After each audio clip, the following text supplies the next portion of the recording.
ഉപ്പിട്ട് കഴിഞ്ഞാൽ പെട്ടെന്ന് ബോഡി ദ്രവിച്ചു പോകും. അതായത് സാധാ ഉപ്പല്ല, കല്ലുപ്പ്. കല്ലുപ്പിട്ട ഇതൊക്കെ പറഞ്ഞു കൊടുക്കാൻ പാടില്ല, പറഞ്ഞു പോയി, എന്തായാലും പോട്ടെ. അപ്പോൾ ഈ ബോഡി അതിൻ്റെ മുകളിൽ വെച്ചു. എന്നിട്ട് 2 ചാക്ക് ഉപ്പ് അതിൻ്റെ മുകളിൽ വീണ്ടും വിട്ടിട്ട് പിന്നെ ഇത് മണ്ണ് വാരി ഇട്ട് കൊടുത്തു. മണ്ണ് വാരി ഇട്ടിട്ട് അതിൻ്റെ മുകളിൽ ഒരു കമുകിൻ്റെ തൈയുടെ വെച്ച് കൊടുത്തു. ആൾക്കാർ ദൂരെ നിന്ന് കണ്ടു കഴിഞ്ഞാൽ, മണ്ണിളകി കിടക്കുന്നത് കണ്ടു കഴിഞ്ഞാൽ ആൾക്കാർ വിചാരിക്കാം ഇതെങ്ങനെയാണ് പിന്നെ കമുകിൻ തൈ നട്ടതിൻ്റെ ആയിരിക്കും എന്നൊരു ധാരണ. ഇതിന് ശേഷം ഈ ആദർശം രാഹുലും ഗുരുവായൂരേക്ക് പോയി. അഖില് ലഡാക്കിൽ ജോലിക്ക് തിരിച്ചു പോയി. അങ്ങനെയിരിക്കെ ഈ പിതാവിന് സ്ഥിരം മെസ്സേജ് വരുന്നു. പിതാവിനോട് മെസ്സേജിൽ മാത്രമേ രാഗി സംസാരിക്കുന്നുള്ളൂ.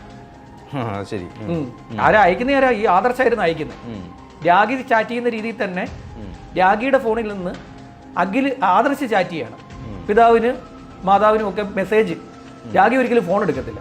എപ്പോൾ വിളിച്ചാലും ജോലിയില്ല രാഗി. ഇനി രാത്രി വിളിച്ചാലും രാഗി ജോലിയില്ല. ഏതാണ്ട് 1 മാസത്തോളം ഈ കുടുംബത്തെ പറ്റിക്കാൻ അവന്മാരെ കൊണ്ട് സാധിച്ചു. ജൂൺ 21 മുതൽ ജൂലൈ 20 വരെ അവരെ കബളിപ്പിക്കാൻ ഇവന്മാരെ കൊണ്ട് സാധിച്ചു. ഒരു മാസം സമയമെടുത്തു. അതിനുശേഷം ഈ പിതാവിന് സംശയം തോന്നിയപ്പോൾ പിതാവ് കളമശ്ശേരിയിൽ നേരിട്ടെത്തിയപ്പോൾ ഈ കുട്ടി അവിടെ ഇല്ല. 1 മാസമായിട്ട് ഈ കുട്ടി അവിടെ വന്നിട്ടില്ലെന്നാണ് അവിടെ നിന്ന് ലഭിച്ച മറുപടി.